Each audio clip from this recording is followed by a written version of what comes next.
ان الذين يكتمون ما انزل الله من الكتاب ويشترون به ثمنا قليلا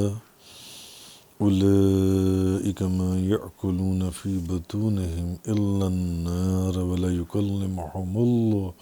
يوم القيامة ولا يزكيهم ولهم عذاب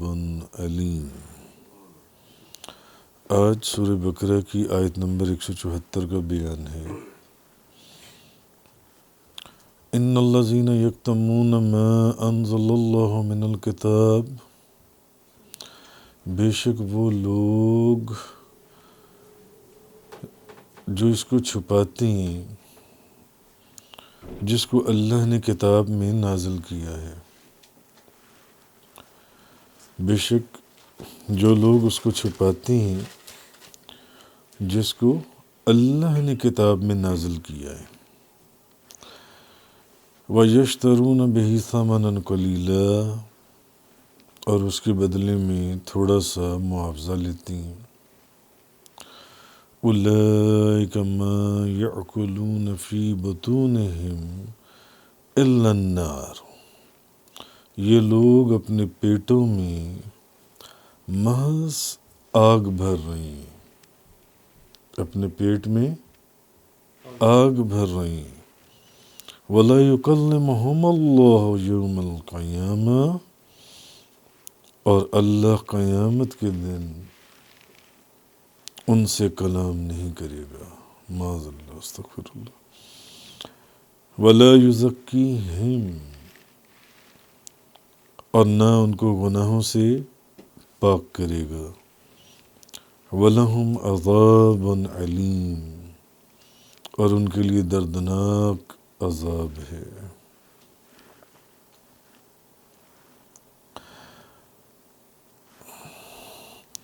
اللہ تعالیٰ نے جن چیزوں کو حرام کیا اور ان کو کھانا اور پاک اور صاف چیزوں کو نہ کھانا،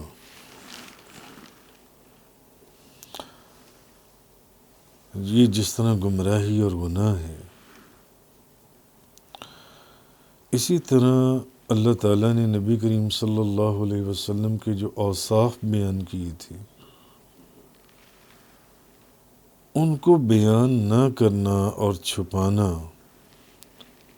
یہ بھی بہت بڑی گمراہی اور بہت بڑا گناہ ہے اور گناہ کبیرہ ہے۔ جیسے کہ پیچھے ہم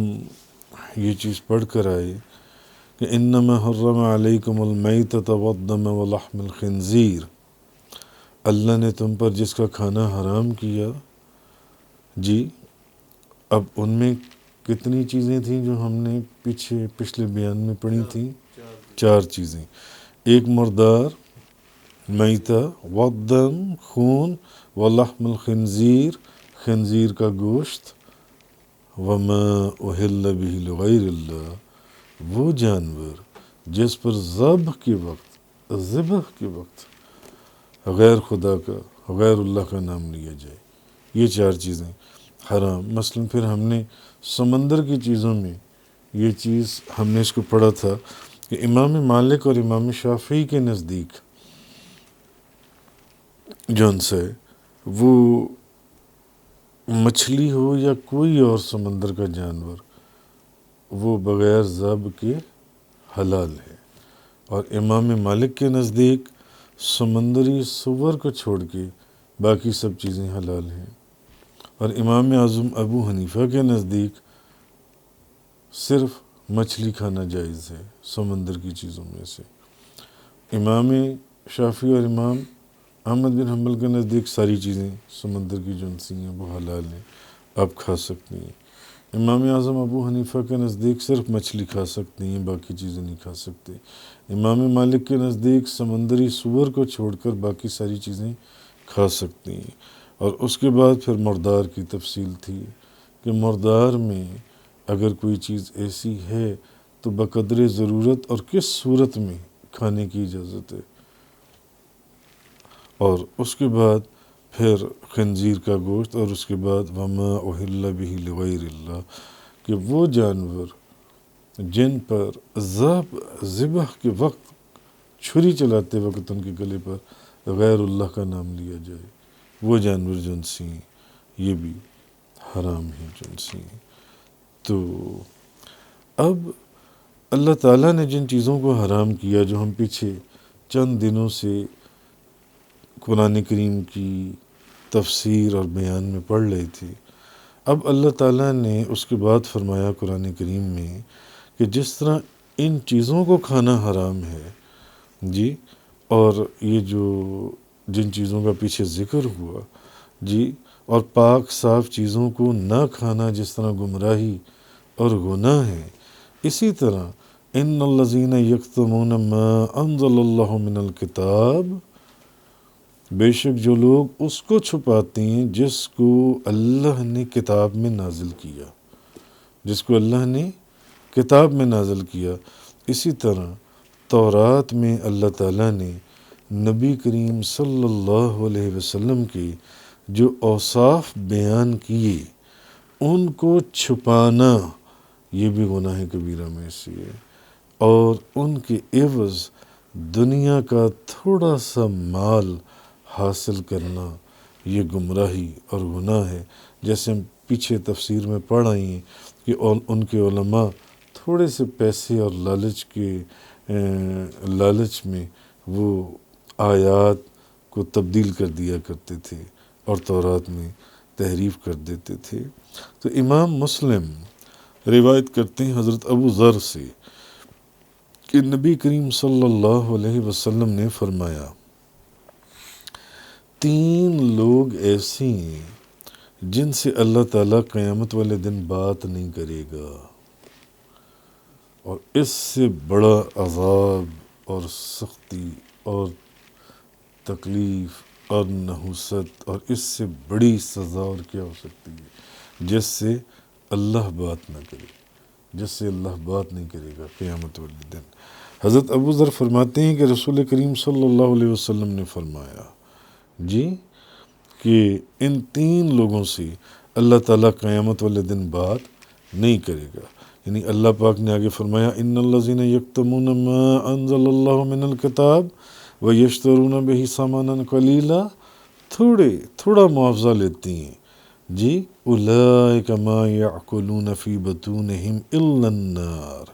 جی یہ لوگ اپنے پیٹ کے اندر، پیٹوں میں صرف آگ بھر رہی ہیں اپنے پیٹ کے اندر،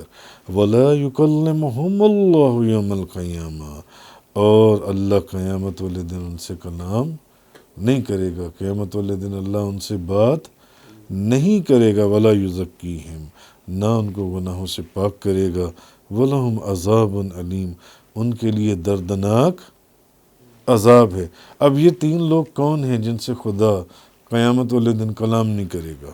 حضرت ابو ذر فرماتے ہیں نبی پاک صلی اللہ علیہ وسلم نے فرمایا 3 شخص ایسے ہیں جن سے اللہ تعالیٰ قیامت والے دن بات نہیں کرے گا، نہ ان کی طرف رحمت کی نگاہ فرمائے گا، ان 3 لوگوں کی طرف، نہ ان کو گناہوں سے پاک کرے گا، بلکہ ان کے لیے دردناک عذاب ہے۔ پھر نبی کریم صلی اللہ علیہ وسلم نے اس آیہ مبارکہ کو 3 مرتبہ پڑھا، اس آیت کو جو میں نے ابھی تک آپ کے سامنے 3 دفعہ پڑھ دی ہے، تقریباً 3 مرتبہ پڑھا۔ حضرت ابو ذر فرماتے ہیں یہ لوگ نقصان اٹھانے والے اور یہ نامراد لوگ ہیں جن سے اللہ قیامت والے دن بات نہیں کرے گا، یہ لوگ نامراد لوگ ہیں جن سے اللہ قیامت والے دن بات نہیں کرے گا۔ یا رسول اللہ یہ کون لوگ ہیں؟ آپ نے فرمایا ایک تو وہ شخص ہے جو تکبر کے ساتھ اپنی چادر کو ٹخنوں سے نیچے لٹکانے والا ہو، اپنی چادر کو، اپنی شلوار کو، پاجامہ، اپنی چادر کو تکبر کے ساتھ، غرور کے ساتھ اپنے ٹخنوں سے نیچے لٹکانے والا ہو سکتا ہے اس وقت کا رواج ایسا ہو کہ اس وقت اس چیز کو تکبر اور شہانہ یا کوئی غرور کی نشانی سمجھا جاتا ہو، تو لیکن ایک شخص نے تکبر کے ساتھ نہیں لٹکائی ہوئی، غرور کے ساتھ نہیں لٹکائی ہوئی، اس کی کوئی اور وجہ ہے۔ تو آپ نے فرمایا تکبر کے ساتھ، جو شخص چادر کو ٹخنوں سے نیچے لٹکانے والا ہو، یعنی اس میں تفسیر کے اندر اور قرآن کریم کی انٹرپریٹیشن کے اندر مفسرین نے فرمایا جو تکبر سے۔ جی اچھا، دوسرا احسان جتانے والا، اس شخص سے بھی اللہ بات نہیں کرے گا۔ اور تیسرا جھوٹی قسم کھا کر اپنا سودا بیچنے والا، جھوٹی قسم کھا کر اپنا سودا بیچنے والا۔ ایک شخص اپنی گاڑی بیچنا چاہتا ہے اور اس کو معلوم ہے کہ میری گاڑی میں یہ نقص ہیں، اور جب بیچتا ہے تو خریدنے والا اس سے پوچھتا ہے کہ اس میں یہ نقص تو نہیں ہے، وہ کہتا ہے نہیں، سوال نہیں، کوئی اس میں ایسا نقص ہی نہیں ہے، کوئی تو فلانا نقص تو نہیں ہے، کوئی ایسا نقص ہی نہیں ہے۔ جھوٹ بول کر مال کو بیچتا ہے، جھوٹ بول کر اپنی گاڑی کو بیچتا ہے، اس کی گاڑی میں وہ اس کی جو بھی کمائی ہے وہ حلال کی کمائی نہیں ہے، وہ حرام کی کمائی ہے۔ لیکن اگر وہ اس میں جھوٹ بھی بول دیتا ہے، جیسے اکثر لوگ جھوٹ بولتے ہیں، نہیں خدا کی قسم، اللہ کی قسم، اس گاڑی کا تو ایکسیڈنٹ ہی نہیں ہوا ہوا، اور اس کا تو زبردست ایکسیڈنٹ ہوا ہوتا ہے، اس گاڑی کا ایکسیڈنٹڈ گاڑی ہے، اور وہ قسم کھا کر، اور اگلا بندہ اس کی قسم پر یقین کر لیتا ہے، قسم کھا کر وہ گاڑی بیچتا ہے۔ ایسا شخص جو جھوٹی قسم کھا کر سودا بیچنے والا ہو، اس کو بھی قیامت والے دن جو ہے وہ اللہ تعالیٰ اس شخص سے بھی بات نہیں کرے گا، نہ اس پر رحمت کی نظر کرے گا، نہ اس کو گناہوں سے پاک کرے گا۔ اچھا، ایک اور حدیث پاک میں حضرت ابو ہریرہ رضی اللہ تعالیٰ عنہ بیان کرتی ہیں کہ نبی کریم صلی اللہ علیہ وسلم نے فرمایا 3 شخص ایسے ہیں جن سے اللہ تعالیٰ قیامت کے دن بات نہیں کرے گا، یہ ایک دوسری حدیث ہے، اور نہ ان کو گناہوں سے پاک کرے گا، اور نہ ان کی طرف رحمت کی نگاہ کرے گا، اور ان کے لیے دردناک عذاب ہے۔ پہلا شخص بوڑھا زانی، دوسرا شخص جھوٹا بادشاہ، جیسے آج کل کے بادشاہ آپ کو نظر آتی ہیں، آج ان کی سٹیٹمنٹ کچھ ہے، کل کچھ اور ہے، پرسوں کچھ اور ہے، اور اس طرح چلتے چلتے ان کی سٹیٹمنٹس چینج ہو رہی ہوتی ہیں۔ اور تیسرا متکبر فقیر، ایسا فقیر جس کے اندر غرور پایا جاتا ہو۔ اچھا، پھر ایک اور روایت ہے، اور وہ بھی حضرت ابو ہریرہ سے ہے، مسلم شریف کے اندر، جو شخص پہلا، وہ فرماتے ہیں اس حدیث میں جو 3 بندے ہیں، جو شخص سفر کے دوران مسافر کو فالتو پانی دینے سے منع کر دے، جو شخص عصر کے بعد کسی کو جھوٹی قسم کھا کر سودا فروخت کرے، وہی بات جو پیچھے آئی، اور یہ کہے کہ خدا کی قسم اس نے تو یہ چیز اتنے کی لی تھی، حالانکہ اس طرح نہ ہو، تو اور وہ شخص یہ سمجھے کہ یہ شخص قسم کھا کے کہہ رہا ہے کہ میری چیز میں عیب نہیں ہے، یا یہ چیز میں نے اتنے کی لی، وہ شخص۔ اور تیسرا، جو شخص کسی امام سے مال دنیا کی دولت کی خاطر کسی سے بیعت کرے کہ میں بیعت کر کے میں مالدار ہو جاؤں گا، دولت مند ہو جاؤں گا، جی، اور اگر وہ اس کو مال دے تو وہ اس سے اور اگر وہ شخص اس دنیا کے لالچ میں کسی کو بیعت کرے اور وہ اس کو مال دے تو وہ اس کا وفادار رہے، اور مال نہ دے تو وہ غدار ہو جائے، حضور نے فرمایا، نبی پاک صلی اللہ علیہ وسلم نے، اس شخص سے بھی خدا قیامت والے دن کلام نہیں کرے گا۔ تو پہلی جو حدیث میں نے آپ کو بتائی اس میں یہ تھا جو حضرت ابو ذر، یہ دونوں احادیث حضرت ابو ہریرہ رضی اللہ تعالی عنہ سے، اور جو حضرت ابو ذر سے، اس میں فرمایا تکبر کے ساتھ اپنی چادر کو ٹخنوں سے نیچے کرنا، احسان جتانا، اور جھوٹی قسم کھا کر سودے کا بیچنا، کہ یہ وہ لوگ ہیں جن سے خدا قیامت والے دن بات نہیں کرے گا، ولا یکلمہم اللہ یوم القیامہ ولا یزکیہم، نہ ان کو پاک کرے گا، نہ ان سے کلام کرے گا، ولہم عذاب علیم، بلکہ ان کے لیے دردناک عذاب ہے۔ تو خلاصہ یہ کہ یہ 9 ایسے گناہ ہیں جن کی وجہ سے قیامت کے دن انسان جو ہے یہ اللہ تعالیٰ کے لطف اور اللہ تعالیٰ کے کرم سے محروم ہوگا، اور یہ وہ لوگ ہیں جو اس امت میں اور اس امت میں ان کبائر کے اندر بے شمار لوگ مبتلا رہیں گے اور بغیر توبہ کے مر جائیں گے۔ جی تو اور قرآن مجید میں اس عذاب کا جو ہے قرآن مجید کے اندر وہ یہودیوں کو بھی قرار دیا گیا، جو وہ کیا کرتے تھے کہ وہ تورات کے اندر نبی کریم صلی اللہ علیہ وسلم کی جو نشانیاں تھیں جو اللہ نے پہلی کتابوں میں بیان کی، وہ ان نشانیوں کو چھپاتے تھے۔ تو ان کا بھی یہی ہے کہ ان کے پر بھی اللہ کی رحمت کی نظر نہیں ہوگی، بلکہ وہ عذاب میں جو ان سے گرفتار کر دیے جائیں گے۔ جی آیت نمبر 175 میں آگے اللہ پاک فرماتے ہیں اولئک الذین اشتروا الضلالۃ بالہدی والعذاب بالمغفرہ فما اصبرهم علی النار، یہ وہ لوگ ہیں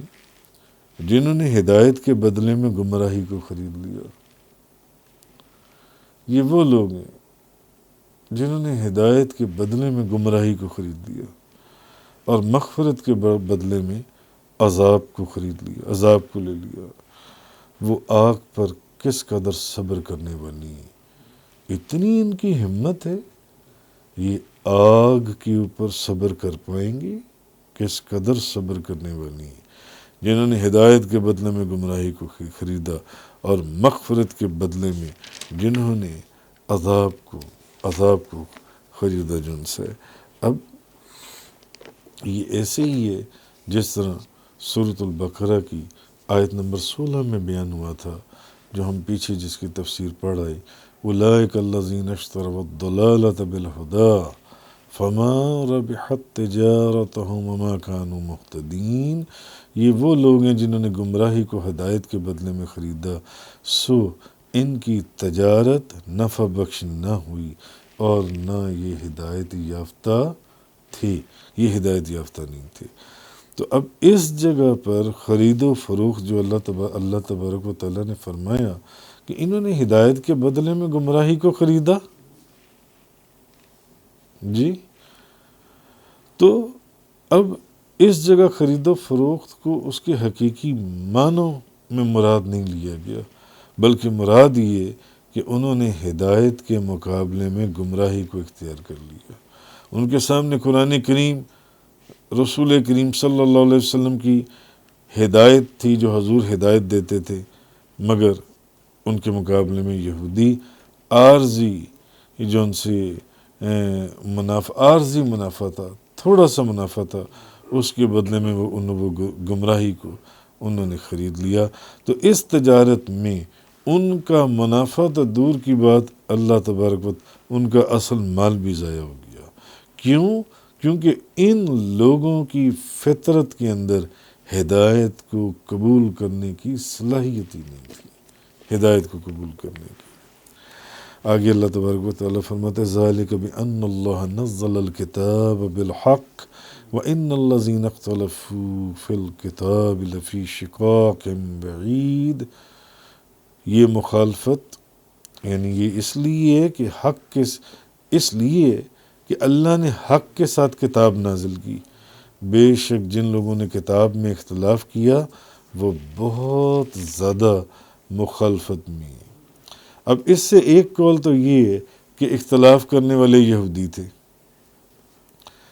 نصارہ یہ کہتے تھے کہ تورات میں حضرت عیسیٰ علیہ السلام کی صفت ہے، تو یہودی اس کی مخالفت کرتے تھے کہ نہیں، کوئی تورات میں حضرت عیسیٰ علیہ السلام کا ذکر نہیں ہے۔ اور دوسری بات یہ ہے کہ تورات میں نبی کریم صلی اللہ علیہ وسلم کی صفات اور نشانیاں موجود تھیں، یہودی اس کی بھی مخالفت کرتے تھے۔ اور تیسرا یہ کہ یہودی قرآن مجید کے احکامات کی بھی مخالفت کرتے تھے۔ جی، تو اس کو اللہ تبارک، اور پھر بعض یہ کہتے ہیں کہ مشرکین بھی اختلاف کرتے تھے اور کہتے تھے یہ قرآن ہے، یہ تو جادو ہے، سحر ہے۔ بعض کہتے تھے اساطیر الاولین، یعنی یہ تو پہلے لوگوں کی کہانیاں ہیں، یہ جو قرآن کے اندر بیان ہوا، اور اللہ پر جھوٹ باندھتے تھے، جس کو اللہ تبارک و تعالیٰ نے فرمایا ذالک بأن اللہ نزل الکتاب بالحق، یہ مخالفت صرف اس لیے کہ اللہ نے حق کے ساتھ کتاب نازل کی، وَإِنَّ الَّذِينَ اخْتَلَفُوا فِي الْكِتَابِ لَفِي شِقَاقٍ بَعِيدٍ، اور بے شک جن لوگوں نے کتاب میں اختلاف کیا وہ بہت زیادہ مخالفت میں ہیں۔ تفسیر قرآن کا یہ لیکچر انگلش میں سننے کے لیے براہ کرم ڈسکرپشن میں موجود لنک پر کلک کریں۔